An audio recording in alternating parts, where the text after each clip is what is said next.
los gobernantes se han enquistado en el poder a través de simulación, a través de discursitos en televisión y en radio con spots ridículos que nada más le hablan a su propia base, y también contemplando desarrollar megafraudes para enquistarse en el poder a la luz de la idea de la democracia. Luego entonces tienen que trabajar para pagar a las cúpulas que patrocinaron sus campañas políticas, y luego cuando nos dicen es que acá sí tenemos democracia, sí hay libertad de expresión, pues ya vemos la censura aquí mismo en las redes, de la que mismo detrás de la razón ha sido víctima. Entonces, para cerrar un poco esta idea, estos sistemas anárquicos que nos plantean los neorrealistas tienen que ver con que los países en un estado de supervivencia, al carecer de un supergobierno mundial que meta en orden o en cintura a todos los demás, hace que los estados desarrollen estrategias tanto a la defensiva como a la ofensiva. Y en ese orden de ideas, cada uno desarrolla lo que cree más pertinente para mantenerse, digamos, dentro de la jugada. Bien, a ver, déjame ir con Adrián. Adrián, este es muy interesante porque, bueno, no sé si está por el lado económico, por el lado semántico, por el lado de estrategia, pero ¿por qué China se tiene que comparar con los rusos, con la Unión Soviética y decir no vamos a caer ni vamos a ser derrotados como la Unión Soviética por Estados Unidos en el mensaje este que pusimos? Sí, bueno, probablemente se están refiriendo, digamos, al fenómeno Gorbachov, por decirlo de alguna forma, ¿no? Es decir, en principio, China se considera un país socialista. Bueno, tiene una cierta lógica que se compare con otro régimen socialista alternativo como fue la Unión Soviética, desde la perspectiva que esto es algo que en Rusia se vive de una forma muy, muy, muy clara, ¿no? El error de Gorbachov de haber transformado de una forma tan anárquica o intentado transformar de una forma tan anárquica el régimen, de tal forma que por un lado destruyó la economía, el país se deshizo geográficamente y digamos, incluso las estructuras sociales y políticas quedaron en manos de las élites financieras occidentales, lo cual destruyó el país durante un periodo de 10 años y, bueno, después han intentado o están intentando recuperarse, ¿no? Entonces, lo que están diciendo es que, bueno, conocen esa experiencia y que no van a dejarse arrastrar a esa dinámica. Bueno, no me parece extraña la comparación. Yo sí creo que es importante, por si acaso, con respecto a lo que hemos comentado antes, desde el punto de vista de mirarnos a nosotros frente a esa mirada, digamos, agresivo-defensiva frente a China, ver lo que ha sucedido en las últimas décadas en Europa y en Estados Unidos, incluso cuando se ha empezado a ver, digamos, el peligro o la amenaza competitiva de China. Pues estaba claro por dónde venía la amenaza, es decir, pues un país que está crecientemente industrializándose, que cuenta con costes más bajos, pero que está avanzando en inversión productiva y en inversión cada vez más tecnológica. La única vía de escape de Europa y Estados Unidos es mantener el diferencial tecnológico, es decir, que China vaya avanzando en los niveles de menor capacidad tecnológica y Europa se especialice en el nivel tecnológico superior. Pero en lugar de eso, ¿qué ha hecho Europa? Pues al contrario, prácticamente se ha congelado en su nivel de inversión en I+D. China ya ha superado a Europa en inversión en I+D. China ha superado a Europa en robotización, un país en el que todavía hay cientos de millones de personas en la pobreza. Ya en conjunto la densidad de robots industriales en China es mayor que la de Europa. Entonces, es decir, estamos en una dinámica en la que no estamos adoptando en Europa y en Estados Unidos fundamentalmente muchas medidas para reactivar la inversión, para hacer frente a la caída demográfica, para hacer frente al reto tecnológico, para reestructurar un sistema financiero caótico y que destruye, digamos, de forma sistemática la economía. En lugar de todo eso, pues cuando vemos un cambio en el balance internacional, empezamos a buscar enemigos externos. Bueno, pues lo que estamos demostrando es una incapacidad de gestionar adecuadamente nuestros países, ¿no? Jesús, por cierto, no te dije que yo creo que fue excelente lo que está diciendo Adrián es excelente, y lo que dijiste sobre el jalón de orejas. O sea, no solo es una llamada, no solo es un mensaje directo a Estados Unidos, sino que es un jalón de orejas a todos los países, sobre todo de Latinoamérica, que dejaron o que no hicieron, ¿no? Esa reflexión me parece que la deberían de escuchar todos los presidentes, mandatarios y las cámaras de comercio de los países de Iberoamérica. Te pregunto, Jesús, a ver, Estados Unidos, estoy leyendo textualmente lo que dice este editor en jefe, que es pues prácticamente la voz de China, cuando China no quiere hacerlo a través de la Cancillería. Estados Unidos no tiene el impulso de China para el desarrollo y carece del espíritu de buscar la verdad a partir de los hechos. Aquí algo como que suena la alarma. Esto del espíritu de buscar la verdad a partir de los hechos, aprovechando que Adrián dijo que no hay buenos ni malos y que tú también, o sea, como que esto me suena como que se va a perfilar algo, decir yo tengo la verdad, tú no, o cómo es, o explícanoslo. Mira, nosotros en las relaciones internacionales analizamos de manera diferenciada lo que es el poder como concepto, por un lado, y lo que es la hegemonía, por otro. Porque cuando se piensa en el poder, se piensa en la capacidad de transformar, en la capacidad de disuadir y de persuadir, pero generalmente se le piensa desde la fuerza, desde las capacidades materiales. Cuando incorporamos el concepto de hegemonía y traemos a Gramsci, Antonio Gramsci, este pensador italiano de los años 20, allá de Italia, de la Italia que se enfrentaba al fascismo que leyó a Marx, emergente, hablaba justamente de que la hegemonía además superaba como concepto explicativo de lo que pasaba en la realidad al poder por sí solo, cuando traías a colación la capacidad de la herramienta llamada cultura y de la herramienta llamada legitimidad y liderazgo moral, que hacía no solamente que los demás países hicieran lo que el poderoso quiere, sino además que quisieran hacer, dándose cuenta o no, lo que el poderoso quiere que hagan, pero además pensando que lo hacían en su conveniencia. Es decir, entonces, ahora se discute mucho, hay una teoría que viene trabajándose desde hace unos 30 años, de hace unos 20 años para acá tomó más fuerza, que es la teoría de la transición del poder, que tiene mucho que ver con explicar estos vacíos que pueden quedar cuando un poder o una superpotencia va en decadencia y las características que va cumpliendo otra potencia emergente para llenar ese vacío que deja al que se le creía anteriormente potencia. Y muchas veces toman en cuenta los criterios de la decadencia del Imperio Británico en el contexto de las guerras para explicar la emergencia justamente en ese mismo contexto de Estados Unidos. Ahora en el marco del ascenso chino, pero aunque muchos siguen hablando de la decadencia de Estados Unidos, yo lo que alcanzo a observar todavía en el mediano plazo sería una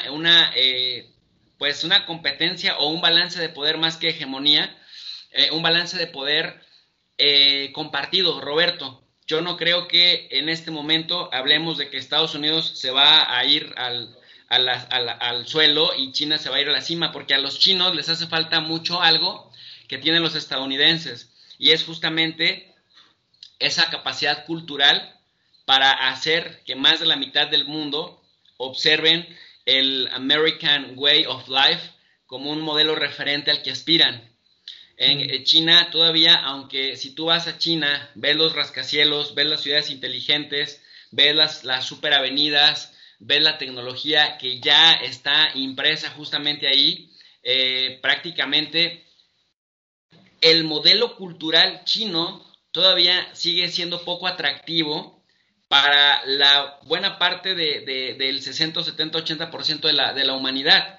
Y sin el elemento cultural no tienes esta capacidad persuasiva que sí lograron los estadounidenses a través de la televisión, a través de lo que Joseph Nye llamaba en la paradoja del poder americano, lo que llamaba el poder suave, es decir, la cuestión cultural, los deportes, los discursos en torno a el arte, la literatura, la cultura, que tiene este efecto de convencimiento de que el sometido o el dominado no solamente actúe por la fuerza, sino también actúe tratando de emular al opresor. y el estilo de vida que se tiene en la cima. En ese sentido, Roberto, me parece que sin que Estados Unidos esté en el suelo, en un proceso en el que China efectivamente en capacidades materiales va en ascenso, me parece que a los chinos les hace falta trabajar en el elemento que Estados Unidos fue trabajando a la par del ámbito militar, porque Estados Unidos,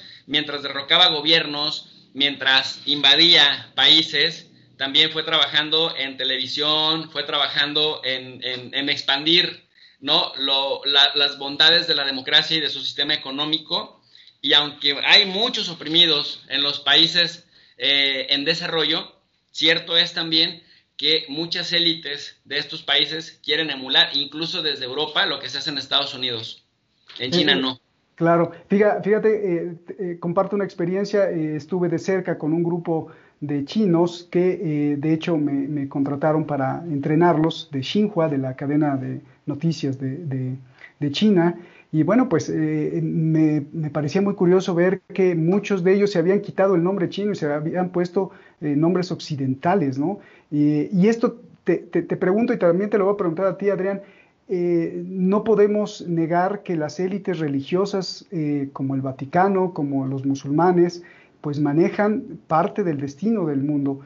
Y esto no le va a gustar a los religiosos. Yo platicando con muchos chinos de Xinhua que venían de China, pues nos veían así como, pues ustedes son religiosos, pero nosotros no creemos en Dios y eso no existe, y que se distancian demasiado, ¿no? Viéndonos incluso a veces como, bueno, pues pobres, ¿no? Tienen que tener una fe cuando pues, el Partido Comunista nos enseñó que no hay ninguna fe. ¿Qué me dices de eso? Y la reacción que va a tener las cúpulas religiosas del mundo a largo plazo, si ya lo están contemplando, o si no va a haber ninguna reacción y esto se va a dar paulatinamente. A mí me parece que en algún momento, si los chinos verdaderamente aspiran a reemplazar para que se cumpla, digamos, estas fases de la teoría de la transición del poder que hemos venido trabajando en las relaciones internacionales desde hace 30 años, los chinos van a tener que incorporar el factor cultural, el factor persuasivo, en aras también de convencer a la gente que para empezar no son una amenaza, porque ahorita cierto es que hay una especie de sentimiento ambivalente en el sentido de que por un lado dices, bueno, ya está China que le compite a Estados Unidos y hace el equilibrio, pero por otro lado, muy en el fondo, no se les deja de percibir a los chinos como una amenaza, como un país que tiene una política económica depredadora del medio ambiente, como un país que no se quiere sumar a, por ejemplo, al Tratado de París y que le costó mucho trabajo abordar el tema de la ronda de Uruguay y el protocolo de Kioto. Es decir, le hace falta trabajar en la parte que advertía también Antonio Gramsci, en la parte de hacer que los demás quieran hacer lo que él quiere que haga, pero además que lo hagan convencidos de que lo hacen en su propio beneficio, porque esa es la gran diferencia con la persuasión pura y dura. A veces lo haces, pero lo haces porque en buena medida tienes una rodilla en el cuello, pero eso, el hard power, como decía también Joseph Nye, el poder duro tiene sus límites, de tal suerte que por muy poderoso que puedas llegar a ser en términos financieros, económicos, siempre va a haber resistencia cuando se perciba que hay imposición, porque la imposición genera oposición, mientras que el factor cultural, la culturización, el insertar discursos, por ejemplo, los estadounidenses nos insertaron el neoliberalismo, nos insertaron la democracia, nos hablaron de la modernidad y después de la posmodernidad, nos hablan de las libertades, del valor de la democracia, etcétera, etcétera, etcétera, que aunque lo hacen, lo practican muy superficialmente en su territorio, es un modelo que se fue exportando y que se fue repitiendo en diferentes países y ahora los países lo utilizan al interior de sus propios territorios para legitimar ciertas élites de poder con ciertos discursos. China, por el contrario, está en esta faceta en donde primero trabajó las capacidades materiales, la cuestión de desarrollar a pasos agigantados a ciertos sectores de su población, pero en la relación hacia afuera hace falta trabajar esto para que se le pueda considerar un serio aspirante a la hegemonía, porque de lo contrario le puede pasar, querido Roberto, lo que le pasó a Corea del Sur y a Japón, que aunque bien se les consideran, se les perciben como orientales, con una cultura más tendiente al occidental, se les sigue percibiendo como que les hace falta esta capacidad para adaptarse a la vida occidental. No quiero decir que esté mal, lo que quiero decir es que si aspiran a convertirse en hegemonía, les hace falta el factor de la culturización para convencer a los demás de que se dejen dominar por ellos. En ese sentido se le está adelantando Corea del Sur. BTS, no, yo me imagino que sí lo conoces, pero lo conocen sobre todo, y los más importantes, los chavos, los chavales de 15 años. Y BTS es un azote en el mundo, así como lo fue Michael Jackson, y creo que ahí China, por ejemplo, no se lo está adelantando. Y qué decir del Día de la Independencia con Will Smith, ¿te acuerdas lo que estás diciendo? Exactamente, describe perfecto eso, Jesús. Estados Unidos... vienen los extraterrestres y une a todo el mundo y salva al mundo. Ese discurso que está permeado en la mente de millones y que, bueno, el problema es que no son tan conscientes. ¿Qué me dices de todo esto, Adrián? ¿Hablamos de las religiones, por ejemplo? Sí. Bueno, vamos a ver, yo creo que en principio en las religiones estructuradas hay dos componentes, un componente de, digamos, de espiritualidad y un componente muchas veces de manipulación. No en todas, con mayores grados, pero la espiritualidad es algo tan importante en todos los seres humanos que muchas veces pues, se ha utilizado como un elemento de estructuración, de manipulación de las sociedades, ¿no? Entonces, yo creo que es muy importante distinguir los dos ámbitos. En la propia China ya llevan años impulsando el confucianismo, ¿no? Habréis oído hablar de esto, ¿no? Es decir, ellos notan que desde el punto de vista de trabajar la espiritualidad humana, pues el marxismo quizás no es suficiente y están recurriendo a la tradición china. Bueno, el confucianismo no es propiamente una religión, es más una filosofía, ¿no? Pero esto sí nos indica que hay un vacío en este ámbito, digamos, de la espiritualidad humana que ellos notan que es necesario ir de alguna forma atendiendo, ¿no? Entonces yo creo que podemos encontrarnos en un futuro a medio plazo con puntos comunes. Evidentemente, esos puntos comunes van a chocar en el momento en que aparezcan los intereses. Y ya hemos dicho que en muchas religiones el componente de manipulación de las sociedades a favor de las élites, de manipulación de esa sensibilidad espiritual de las personas a favor de las élites es muy importante. Entonces, esas élites no van a aceptar interpretaciones que vayan en contra de sus intereses. Y estas peleas han sido una constante en las luchas religiosas en la humanidad. Pero no quiero decir que no hay una ruptura absolutamente radical entre las concepciones básicas que pueden desarrollarse en China y esta sensibilidad espiritual de fondo que aparece al final en todo tipo de naciones, ¿no? Qué fascinante lo que describes, Adrián. Perdón, a veces me gusta ser barroco y me gusta felicitarlos, pero de verdad qué fascinante porque me dejas con la boca abierta y justamente ya que tocas eso, si los creadores o productores de las cruzadas de ambas religiones o de las religiones abrámicas se van a dejar con una cruzada en el futuro, ¿no? Decía, bueno, ahí vienen los chinos y curiosamente los chinos asimilaron a los mongoles, pero por ejemplo Rusia nunca los asimiló y trató siempre de expulsarlos. Todo este sincretismo es yo creo que muy importante para la geopolítica y para la estrategia financiera y económica, Adrián. Sí, sin duda, sin duda.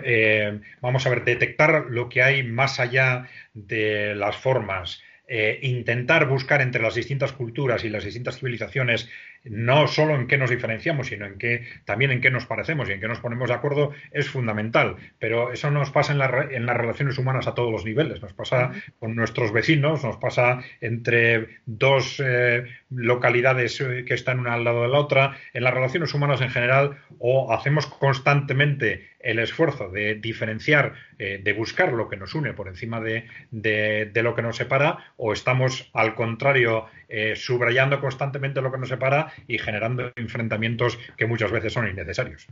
Eso está magnífico, eso es creo que parte de la filosofía del amor y del humanismo. Gracias, Adrián. Tu conclusión, ya nos vamos y aparte de lo que tengas que decirnos como conclusión, te pregunto, ¿China dominará el mundo, ya sea económicamente o totalmente? ¿China ya lo domina?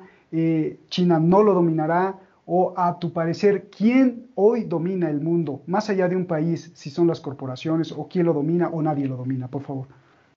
Bueno, yo diría que en este momento todavía seguramente la élite corporativa que controla Occidente sigue teniendo un poder muy importante, probablemente todavía más importante que el de China, pero es un poder claramente en decadencia frente a un poder ascendente como es el de China, y lo que va a pasar cara al futuro, ya lo ha dicho mi compañero también, yo creo que depende de lo que hagamos nosotros mismos. Evidentemente, en las situaciones críticas es cuando se acaba reaccionando, no siempre, pero normalmente se acaba reaccionando en esas situaciones. Entonces, cuanto peor lo vaya teniendo Occidente, puede producirse, o hay más posibilidades quizás de que se produzca una reacción social, política, que, como ya he dicho antes, sea una reacción más que contra China, fundamentalmente contra esas élites que nos están llevando de alguna forma al desastre, y nos obliga a nosotros mismos a tomar las medidas necesarias para adoptar o retomar un camino del desarrollo que no deberíamos haber abandonado nunca, ¿no? Ahora sí te convertiste en Freud de la geoeconomía, ¿no? O sea, proyectándose las deficiencias por la protesta del otro, del enemigo. Oye, dijiste, Adrián, no quiero que se me olvide, van a venir por nosotros, eso decían los chinos. ¿Ya van a ir por ellos? ¿Están yendo por ellos o no van a ir nunca? Aclárame ese punto que dijiste hace rato. Sí, yo creo que van a venir por nosotros. Desde China se ha visualizado muy claramente en el momento en que Trump ha emprendido esa estrategia de guerra comercial, ¿no? Entonces, en este momento en China han dicho, bueno, ya están, ya vienen a por nosotros, ¿no? Entonces, esto es lo que seguramente está haciendo cambiar ese posicionamiento de China en el ámbito de las relaciones internacionales en general. Gracias, Adrián. Tu conclusión, tu reflexión final, mi querido Jesús, por favor. Mira, Roberto, yo quiero traer a colación con respecto a la pregunta que le hiciste a Adrián, esto que decía Jean-Baptiste Durosel con respecto a esta obra de todo imperio perecerá. Y esto lo hace basado en ver cómo incluso aquellos grandes imperios que duraron siglos y que se veían extremadamente sólidos, por ejemplo, el imperio turco otomano, que duró bastantes siglos, o el mismo imperio romano, que no se veía para cuándo su poder declinaba, porque cuando parecía que más débiles estaban, sacaban fuerzas de flaqueza y se mantuvieron todavía por siglos, pues al final cayeron. Y aunque no estamos haciendo un ejercicio de prospectiva, basándonos en la experiencia de los imperios que han existido y que en algún momento de esplendor desafiaban a los demás pensando que eran eternos, me parece que en este caso el dominio de la élite y de las cúpulas occidentales, británicas, estadounidenses, francesas, van a perecer porque encontramos que sus conceptos, que sus... Creo que no les está gustando. Justamente hay un algoritmo. Cuando algo no les gusta al algoritmo, le ponen ahí el pie. Pero bueno, creo que ya lo cortaron a Jesús. ¿Me escuchas? Se fue. Adrián, te mando un gran abrazo. La cuestión cultural, porque no todo se puede hacer por la fuerza, ni todo se puede hacer por el tema. Fíjate que, Jesús, todo lo que estás diciendo, y estaba yo pensando que debe de haber un algoritmo, porque cuando tocas, o cuando ustedes tocan temas muy delicados, ahí ya no te oyes, curiosamente, y esto me ha pasado en todos lados, pero bueno, lo tenemos ya no, Jesús se perdió. Jesús, te mando un gran abrazo, ya nos escucharás al rato en YouTube. ¿Sí me escuchas? Sí, gracias por la invitación, querido Roberto. Qué pena que se haya cortado, pero muchas gracias. Sí, te decía que debe de haber un algoritmo ahí que cuando tocan temas delicados no pasa, simplemente no pasa, ¿no? Bueno, Jesús, un gran abrazo gigante. Gracias, Adrián. Abrazos. Muy bien.